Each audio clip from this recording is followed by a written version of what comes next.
તો મોરબીના જે આ તમે ચાર ચાર તાલુકા કયા કુલ બધા જે ગામ થાય છે, પણ તો ખેડૂતો કેટલા થાય છે? માત્ર મોરબી જિલ્લામાં કેટલા ખેડૂતોના ખેતરમાં આ વીજ પોલ નાખવાના છે અથવા તો ત્યાંથી કોરિડોર પસાર થવાનો છે?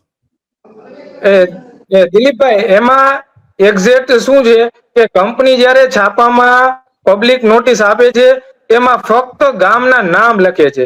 પેલી વસ્તુ તો એ સર્વે નંબર લખતા નથી, એટલે તેના હિસાબે કોઈ પણ ગામમાં ખેડૂતો જાણ થતી નથી કે મારા ખેતરમાં તાર આવશે કે પોલ આવશે. એટલે ગામના તમામે તમામ સર્વે નંબરમાં જે કંપની હોય છે ને એ કલમ 164 હેઠળની રૂટ એપ્રુવલ ઉર્જા વિભાગ પાસે લઈ લે છે. હવે પછી આખા ગામમાંથી લાઈન ગમે ત્યાં કાઢી શકે એ કંપની ને, પછી એની રીતે ચેન્જ કરવું હોય તો પણ રૂટમાં કરી શકે છે.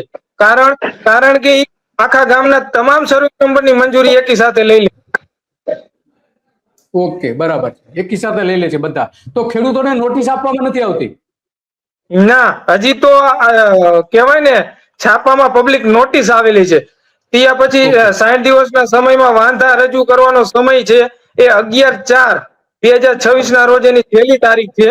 તે પછી એ વાંધા સાથે ઉર્જા વિભાગ કેન્દ્ર સરકારમાં જોઈન્ટ સેક્રેટરી પાસે કંપની એપ્રુવલ લેવા જશે. આ તમામ વાંધા અમારા ખેડૂતોને આવેલા એ રજૂ કરશે અહીંયા, અને તમામ વાંધાઓ ધ્યાનમાં લઈ અને પછી ઉર્જા વિભાગના જોઈન્ટ સેક્રેટરી ને અનુકૂળ લાગે તો આ રૂટ ઉપર પરમિશન આપશે, અન્યથા ન પણ આપી શકે.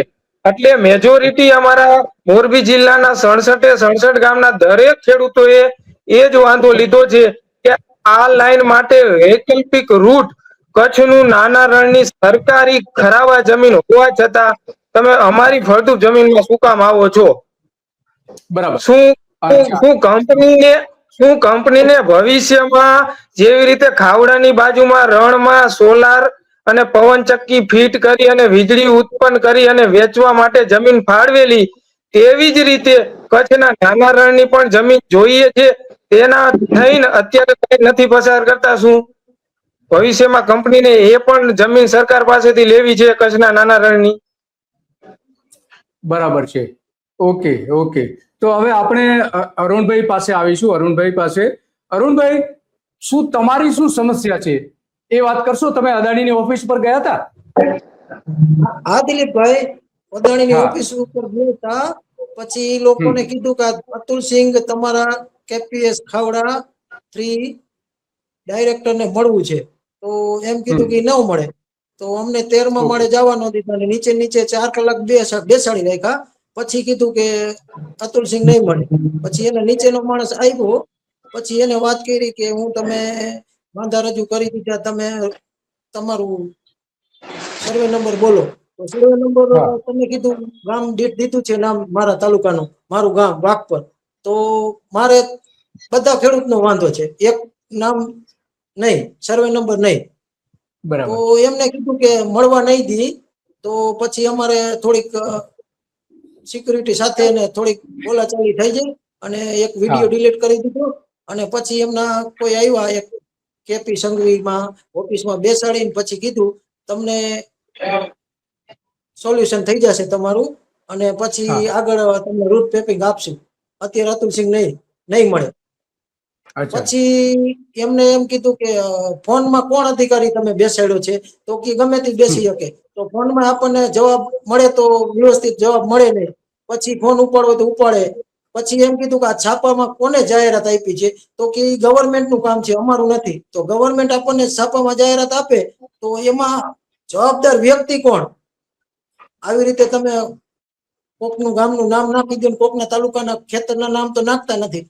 જે પંજાબમાં ને અહીંયા સર્વે નંબર મુજબ છે, તો અહીંયા તો બસ 60 દિવસ થઈ ગયા પછી એ લોકો મંજૂરી લઈ અને સીધી કંપનીની નોટિસ આવશે અને પછી કલેક્ટર બોલાવશે. બરાબર છે. તો પંજાબમાં સર્વે નંબરો જાહેર થાય છે? હા, એમાં નોટિસ જાહેર કરે ત્યારે પંજાબમાં સર્વે નંબર મુજબ એમને જાણ કરવામાં આવે. અને અહીંયા ગુજરાતમાં તો બસ એમના હુકમથી બધું ચાલી રહ્યું છે. ને અહીંયા ખેડૂતનું જે થવું એ થાય. અહીંયા કોઈને પરવા જ નથી. 5 વર્ષ પછી આવશે અને પછી મામા ક્યાં ગયા? તો મામા નાવા વહી ગયા. એ તો આમાં એવું જ કહેવાનું છે. અચ્છા હિરણભાઈ, તમારી પાસેથી થોડું સમજવું છે કે તમે ત્યાં જે ગયા પછી જે મૂળ તમારે કેટલીક વિગતો જોઈતી હતી, એ કઈ કઈ વિગતો તમે એને માગવા માટે ગયા હતા અને કઈ રજૂઆતો કરવા ગયા હતા, શું વાંધો હતો અને વિગતો કઈ તમારે જોઈતી હતી? ખાસ કરીને નકશા અને જે રૂટ મેપની જે વાત આવે છે તો એ શું હતું? અમારે દિલીપભાઈ એવું છે કે અમારે KMZ ફાઇલમાં રૂટ મેપ જોતો હતો કે જેથી આપણે ખબર પડી શકે કે કયા ખેડૂતના ઓલામાં સર્વે નંબર વાઇઝ આપણે જોઈ શકીએ. એના માટે અમે ગયા હતા અને અમારા વાંધા હતા કે અમારે બાજુમાં જેમ મેહુલભાઈએ કીધું, નેહુલભાઈએ કે કચ્છનું નાનું રણ છે તો અહીંયા તબદીલ કરી શકાય એવું છે. એ લોકોને બંજર જમીન સોલર પ્લાન્ટ નાખવા છે પણ પાવરની લાઈનો એમાં દોડાવી નથી. અચ્છા, રૂટ મેપ જે છે એમાં દરેક ખેડૂતના સર્વે નંબર સાથે આવે છે? મતલબ કે આપણે સેટેલાઇટ ઉપરથી આપણે જાણી શકીએ આપણું ખેતર, તો આપણે સેટેલાઇટમાં ખ્યાલ હોય તો ગામ વાઇઝ આપણે જાણી શકીએ કે route map survey number wise ક્યાં ક્યાં ખંભા આવશે, ક્યાં ફોલ્ડ આવશે ને ક્યાં તાર નીકળશે. બરાબર છે. હા, નહીં પણ માનો કે આ નકશો તમને બતાવે તો એ નકશામાં તો નથી બતાવતા ને સર્વે નંબર કે એવું કે માત્ર એનો નકશામાં નથી આવતું. ના, નકશામાં નથી આવતું. ઓકે, સમજી ગયો. અને હજી દિલીપભાઈ એક વાત કરવી છે બીજી.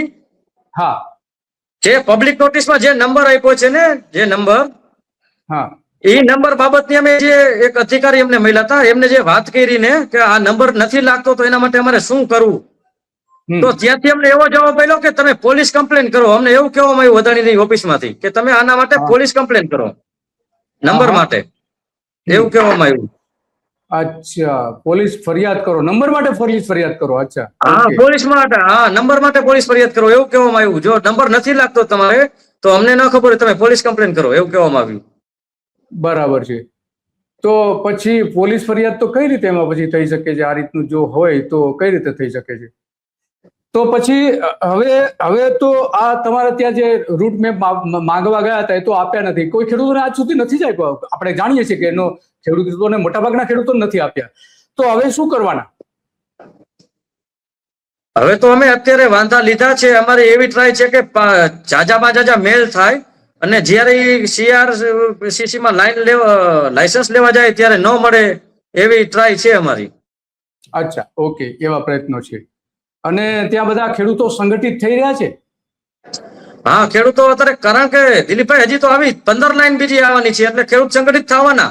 આજ બચી જશે તો એનામાં કાલે આવવાની, કદાચ આજે બચી જશે કોઈ ખેડૂત તો એનામાં આવતા દિવસોમાં આવવાની, કારણ કે 15 થી 20 લાઈનો આવવાની છે હજી. ઓકે, બરાબર છે, સમજી ગયો. તો હવે શું પરિસ્થિતિ? હવે ત્યાં ખેડૂતો બધા સંગઠિત તો થતા નથી. આપણે જોઈએ છીએ કે એકી સાથે બધા રજૂઆતો કરવાથી લઈને તો ત્યાં આપણે જોવા મળતા નથી. તો હવે શું કરશો? અમારા વિસ્તારમાંથી તો અમે મેલે જેટલા ગામડા છે તમામ ગામડામાં જ્યાં અમે સંપર્ક કરી બધા પાસે મેલ કરાવડાવ્યા જ છે. કંપનીએ મેલ ગયેલા જ છે ઓલરેડી, કંપનીને ખબર જ છે. ઓકે, કંપનીને મળેલા છે.